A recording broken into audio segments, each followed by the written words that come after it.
Hi guys, welcome back to my channel. Guys, आज की video में हम जेरंड को अच्छी तरह से समझेंगे।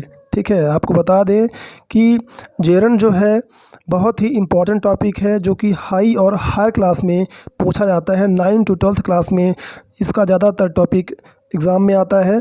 ठीक है, तो सबसे पहले मैं आपको बता दूं कि अगर आप नए हैं और यदि आप ग्रामर को शुरुआत से पढ़ना चाहते हैं तो मैंने इस वीडियो के डिस्क्रिप्शन में जो मैंने वीडियो अभी तक बनाया है, ठीक है, शुरुआत से मैं ग्रामर को कवर कर रहा हूँ। ठीक है, मैंने पार्ट ऑफ स्पीच से शुरू किया है, तो जितनी वीडियोज मैं बना चुका हूँ उनका लिंक मैंने डिस्क्रिप्शन में दिया है, तो वहाँ पर जाके आप देख सकते हैं। ठीक है, क्योंकि जेरंड जो है मैंने पार्ट ऑफ स्पीच के एक वीडियो में बता दिया है वहाँ पर कि जेरंड क्या है।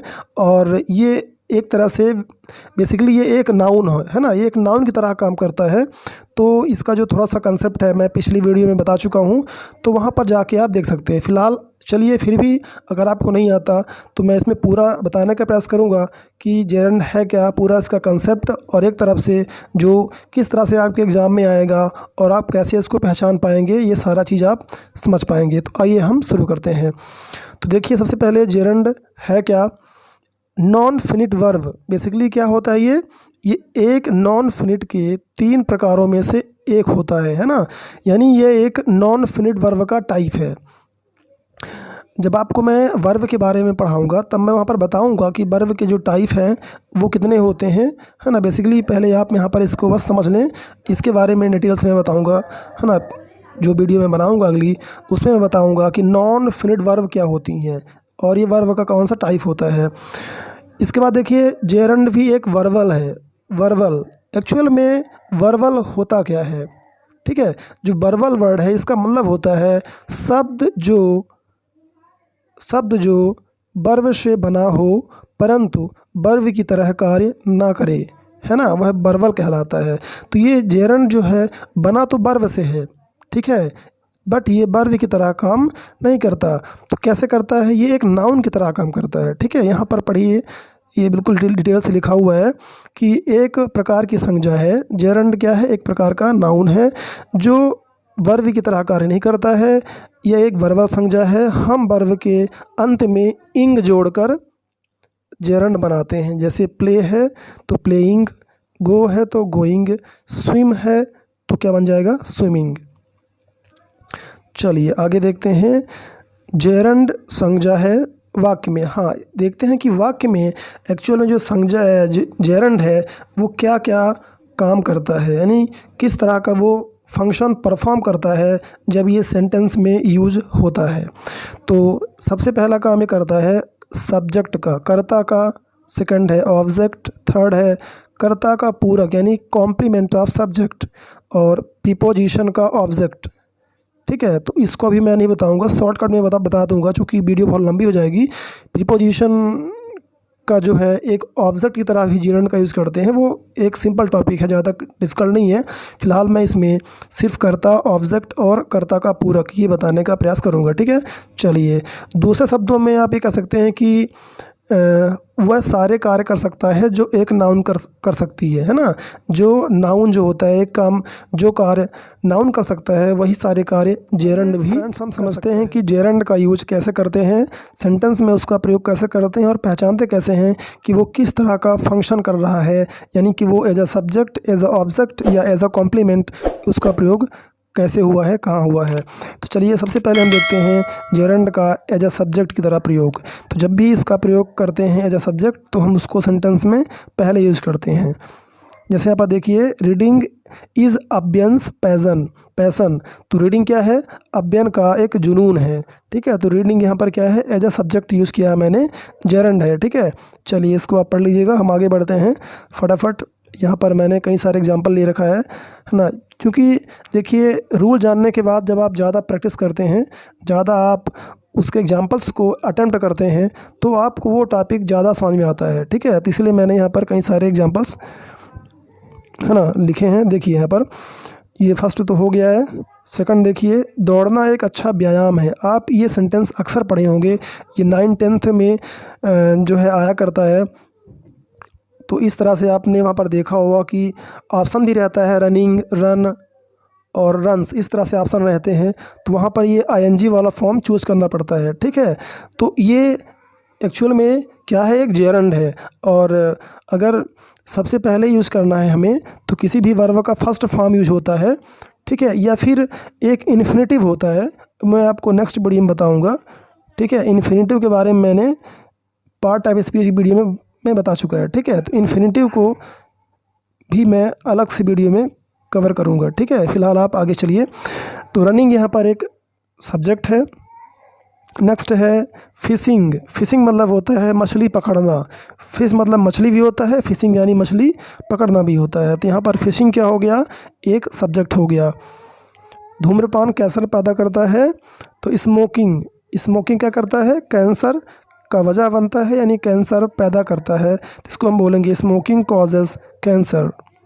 तो यहाँ पर स्मोकिंग क्या है, एक सब्जेक्ट का काम कर रहा है। यहाँ पर वर्ब कॉज है और वर्ब का सब्जेक्ट कौन है, स्मोकिंग है। ठीक है, और जो ऊपर वाले सेंटेंस हैं, जैसे यहाँ पर इज़ है और यहाँ पर भी इज़ है, तो ये हेल्पिंग वर्ब है। ठीक है, यानी एक तरह की वर्ब है, और वर्ब का कोई जो सब्जेक्ट होना चाहिए, है ना। तो यहाँ पर स्मोकिंग, फिशिंग और रनिंग क्या है, एक सब्जेक्ट है। इसी तरह से ये एग्जांपल्स आप देख सकते हैं। ठीक है, मैं यहाँ पर आपको सिर्फ ये बताता हूँ। Dancing is a good exercise. ठीक है, नृत्य एक अच्छा व्यायाम है। डांसिंग यहाँ पर सब्जेक्ट है। पढ़ाई तुम्हारा ज्ञान बढ़ाती है। पढ़ाई, पढ़ाई रीडिंग, तो यहाँ पर मैंने पढ़ाई को एज अ नाउन यूज़ किया है। ठीक है, चलिए नेक्स्ट देखिए, जेरंड एज ऑब्जेक्ट, यानी जेरंड का ऑब्जेक्ट की तरह प्रयोग कैसे करते हैं। बेसिकली पहले आप ये जानिए कि ऑब्जेक्ट होता क्या है।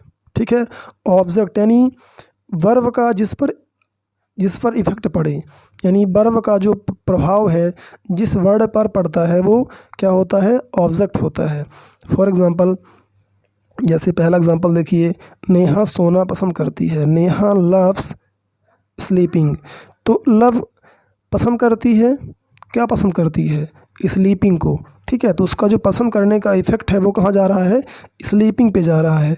तो इस तरह से आप समझ सकते हैं कि वर्ब का जिस पर इफेक्ट पड़ेगा, जिस पर इफेक्ट होगा, प्रभाव पड़ेगा, वो वर्ड एक्चुअल में ऑब्जेक्ट होता है।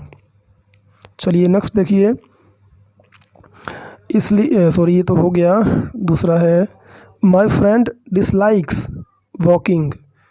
ठीक है, मेरा दोस्त चलना पसंद नहीं करता, तो यहाँ पर वॉकिंग क्या हो गया, ऑब्जेक्ट हो गया किसका, वर्ब डिसलाइक, डिसलाइक का ये ऑब्जेक्ट हो गया। नेक्स्ट है किताब पढ़ना शुरू करो। Begin reading the book, begin शुरू करो, क्या शुरू करो, रीडिंग शुरू करो, तो ये रीडिंग क्या हो गया, ऑब्जेक्ट हो गया वर्ब का। नेक्स्ट है आई लाइक, मैं पसंद करता हूँ। लाइक, ये लाइक वर्ब है और इस वर्ब का ऑब्जेक्ट फिशिंग है। फिशिंग यानी मछली पकड़ना। रोना बंद करो, स्टॉप वर्ब हो गया। क्राइंग ऑब्जेक्ट हो गया। इस तरह से ये और एग्जांपल्स हैं। आइए हम पढ़ते हैं नेक्स्ट टॉपिक की ओर। ठीक है, एग्जांपल को आप देख लीजिएगा। जेरंड एज सब्जेक्ट कॉम्प्लीमेंट, तो ये सब्जेक्ट कॉम्प्लीमेंट क्या होता है। ठीक है, तो पहले इसको समझिए। देखिए, सब्जेक्ट का सेंटेंस में हम जो कुछ उसके बारे में बताते हैं, यानी डिस्क्राइब करते हैं कि जो सब्जेक्ट है वो कैसा है। ठीक है, और किस कंडीशन में है, उसकी क्वालिटीज़ क्या हैं। जब हम ये बताते हैं किसी सब्जेक्ट के बारे में, तो वो कहलाता है सब्जेक्ट कॉम्प्लीमेंट। ठीक है, इस बात को आप एग्जांपल से देखिए। जैसे अव्यन का पहला शौक़ है पढ़ना। ठीक है, अव्यंस फर्स्ट हॉबी, यहाँ पर हम जो रीडिंग की बात कर रहे हैं, तो वो रीडिंग किसकी हॉबी है, अव्यन की हॉबी है ना। तो कहीं ना कहीं जो ये रीडिंग का हम यूज़ कर रहे हैं, वो अव्यन यानी जो सब्जेक्ट है उसको हम डिस्क्राइब कर रहे हैं, उसके बारे में बता रहे हैं, तो इसलिए ये हो गया सब्जेक्ट कॉम्प्लीमेंट।